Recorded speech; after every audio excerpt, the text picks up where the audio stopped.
Hello, my name is Dr. Naveen Puri. I am one of the GPs within Bupa Health Clinics. Today I want to speak to you about embarrassing problems you may have and what we can do if you attend one of our clinics.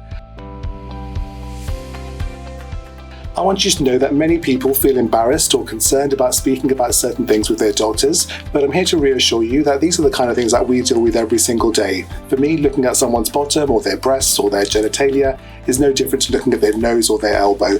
And that's true for all doctors, given that we train for many years in these parts of the body and are very used to having these conversations with people just like you. So what I would encourage you to do is that if you have any concerns from your perspective, be it a change in your bowel habit, be it a lump, a rash, a swelling, something on your genitalia or a part of your body you're not particularly familiar with or feel uncomfortable discussing, please be assured your doctor has done it all before. Some of the ways we find patients will find it easy to speak to a doctor is to either tell the doctor they feel embarrassed up front, and that way a doctor can make extra effort to make sure you feel comfortable.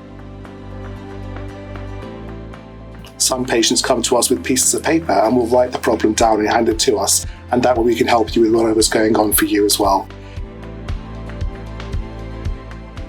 You may also find it helpful to ask for a specific doctor. There may be somebody you're familiar with in your practice, or you might want to ask for a doctor of a specific gender or a specific background that might be of your liking as well. I'd also say doctors do this every day, so please don't be alarmed if we ask you certain questions around your symptoms. It's purely so we can help you get the best outcome for your inquiry. And then finally, feel free to also use language that suits you as well. We don't expect you to know the medical words for things. We don't even expect you to have a name for your diagnosis. That's our job to find out for you. So take your time, see a doctor, and hopefully we can help put your mind at ease.